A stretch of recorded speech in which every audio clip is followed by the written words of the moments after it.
1933年，整个德国都笼罩在了一种亢奋而又诡异的紧张气氛之下，因为在当时几乎已经没人不相信他们面前的这个共和国即将寿终正寝。当时的德国正值隆冬，1月30日的中午时分，午饭后没多久，在距离总理府不远的凯撒霍夫饭店房间里，一小撮人站在窗前，他们神色紧张凝重，焦急地眺望着100米开外的总理府大门。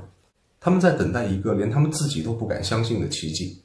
待到总理府大门缓缓打开，汽车载着他们翘首以盼的人朝他们驶来。几分钟之后，他们亲眼看到了这个奇迹。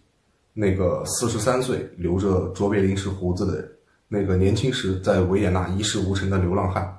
一战中的无名小卒，一战后慕尼黑无人问津的倒霉蛋，他甚至都不是德国，而是来自奥地利的那个人，宣誓就职德国总理。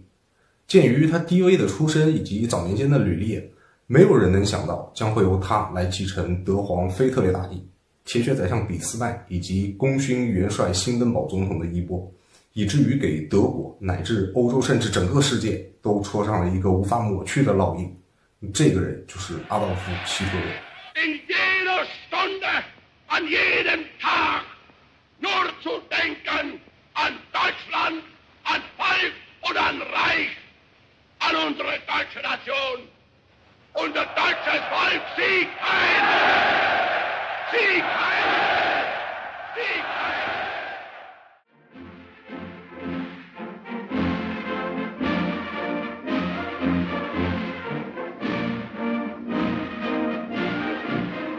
希特勒是一个奥地利农民的后裔。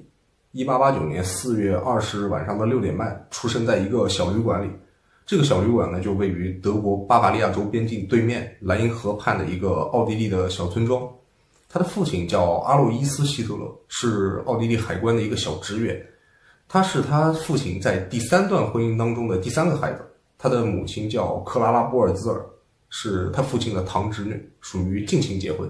希特勒6岁的时候，他的父亲从奥地利的海关退休了。往后的4、5年间呢，他父亲就带着他们全家在林茨周边四处搬家，搬来搬去，最终是搬了7个地方，给希特勒换了5所学校。就像孟母三迁那样，这也是为了给希特勒营造一个良好的学习氛围，让他可以接受更好的教育。希特勒11岁的时候，被他的父亲送到了林茨去读中学。林茨呢，是奥地利的第3大城市。让希特勒到林茨去读中学，这对于他父亲来讲，并不是一件轻而易举、手到擒来的事情，因为他毕竟只是一个靠着微薄养老金生活的退休老头嘛。不过这也足以见得他父亲对于希特勒未来的规划是下足了血本。希特勒的父亲一直都希望他长大后可以当一个公务员，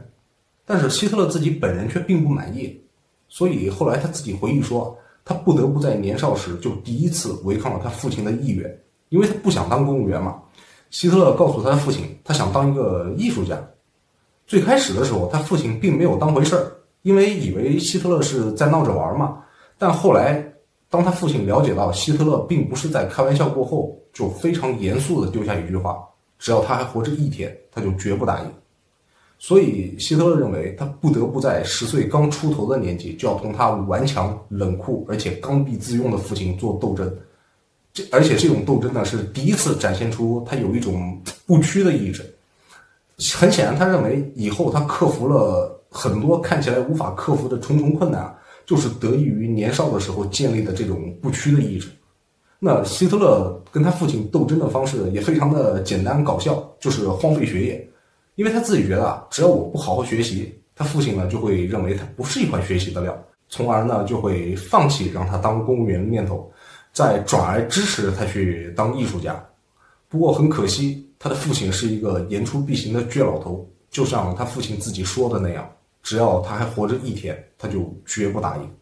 应。1903年，希特勒13岁，他的父亲因为肺出血去世了。当时他母亲42岁，靠着不多的积蓄以及同样微薄的收入，抚养2个遗孤，就是哥哥阿道夫·希特勒以及妹妹宝拉。尽管年轻的母亲非常溺爱年幼的希特勒，但是她同样觉得有义务完成丈夫的愿望，就是让希特勒继续完成学业，长大以后可以当个公务员。尽管希特勒也非常爱他的母亲，但是在这点上，他却比以往更加坚定的不愿意。所以，即便他们母子之间感情非常好，但是依旧存在非常尖锐的矛盾，所以母子之间经常发生争执。直到希特勒快年满16周岁的时候，事情似乎发生了缓和。这一年希特勒得了肺病，所以不得不休学至少1年。他被送到乡下他姨妈家休养一段时间。病好后呢，希特勒重新回到了中学，但最终他还是没能从中学顺利毕业。希特勒在中学最后的成绩单是这样的：德语、几何、物理、化学及格，历史、地理良好，自由绘画优秀。很有可能是这份成绩单更加坚定了希特勒想要当一个艺术家的信念。希特勒觉得他想当一个画家，如果实在不行，那退而求其次，最低也得是一个建筑家。离开学校之后的3-4年，用希特勒自己的话来说，就是从16岁到19岁的这几年，是他一生当中最快活的日子，可以专心致志的当妈妈的心肝宝贝，享受懒洋洋的生活。因为不需要为生计发愁，所以让他有充足的时间去沉思自己的理想，当个艺术家。那尽管林茨是奥地利的第3大城市，但是维也纳才是艺术之都。于是在1906年，17岁的希特勒动身前往维也纳，带着他母亲给他的一些钱。当他到达维也纳之后，他立刻就被这个金碧辉煌的巴洛克式的帝国首都深深地吸引了。他非常感慨，尽管这次他在维也纳只住了不到2个月，但这也足以让他由衷地认为这里才是他日后应当生活的地方。那感叹之余，他也没有忘记自己的理想，就是要当个艺术家。于是他就打听了维也纳美术学院的入学手续。1年之后，18岁的希特勒再次来到维也纳，参加了维也纳美术学院的入学考试。结果很遗憾，他在海选的时候就被直接淘汰了。又过了1年，希特勒19岁的时候，他再次来到维也纳，又尝试了一次，但这次更惨，他甚至都没能参加正式的考试，因为他的试画的作品实在太差了。接连2次的失败让他有些沮丧，甚至有些自我怀疑。他觉得这个绘画可能的确不是最适合自己学习的，而建筑学显然才是自己理想的最终归宿。于是他考虑转而去报考建筑系，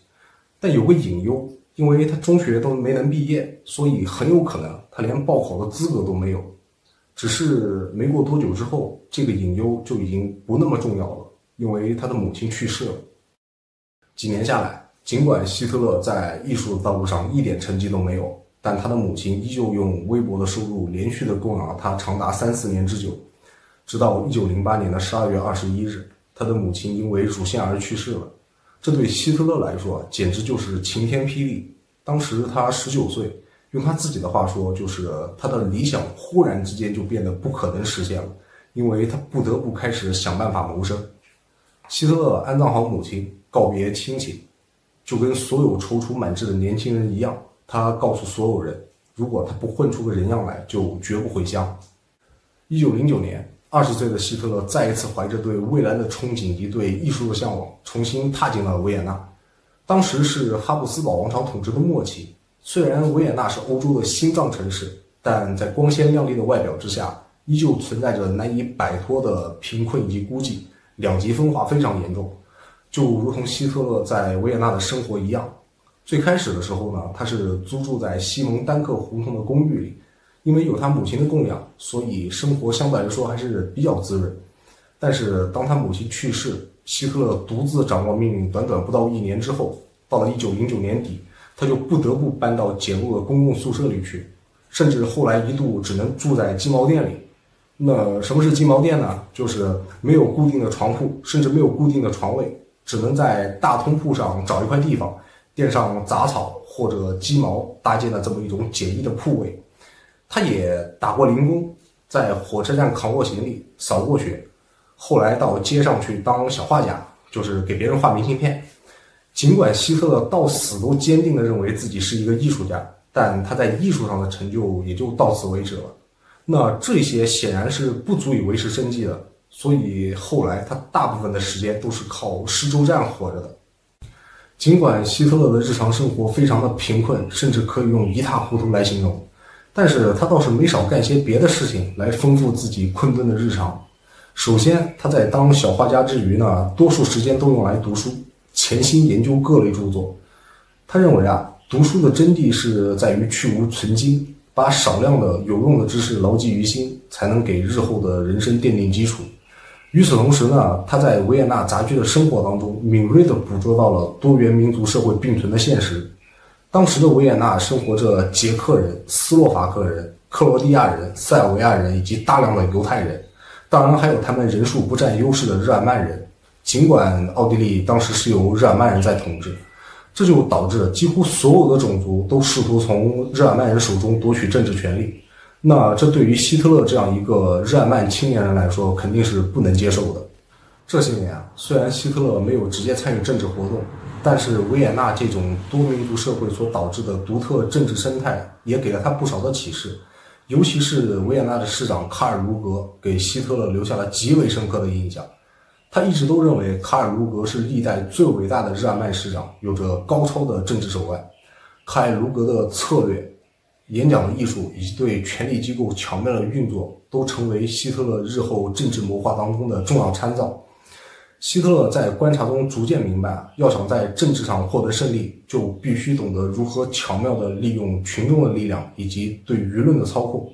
也正是因为如此，所以希特勒后来说尽管维也纳表面上看起来是一个纵情享乐的天堂，但对于他来说，那就是一所严酷的大学。他在那里遭受的一切苦难和挫折，都化作了他日后政治生涯当中不可或缺的财富。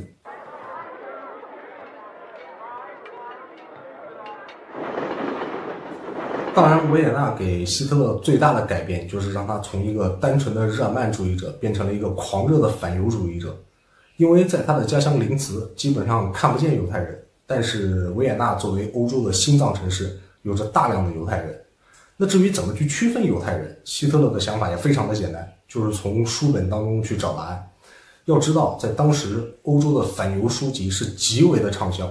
不确定是不是这个原因，但事实情况是，希特勒初到维也纳的时候，还只是一个梦想着当一个画家的少年。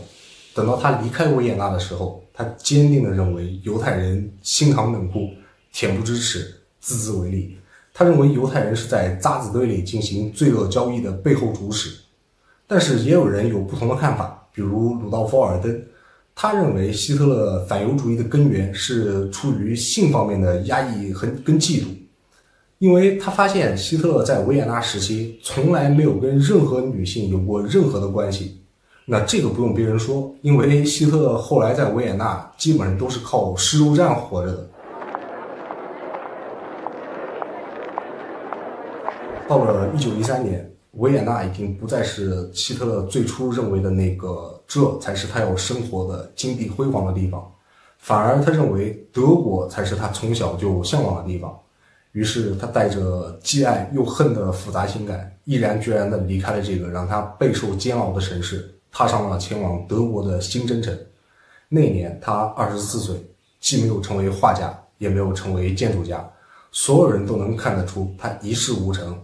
只是一个古怪而且又有书呆子气的流浪汉。尽管到了慕尼黑，他依旧是跟在维也纳一样，举目无亲，碌碌无为，一贫如洗。但是命运的转机似乎很快就到来了。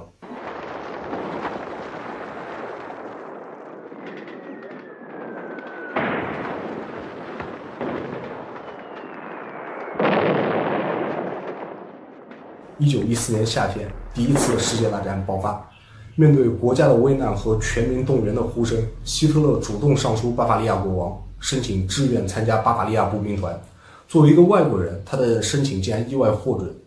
现在这个年轻的流浪汉就不再需要考虑一切生活当中的困顿和失意，而且还能为他殷切热爱的第二祖国效犬马之劳。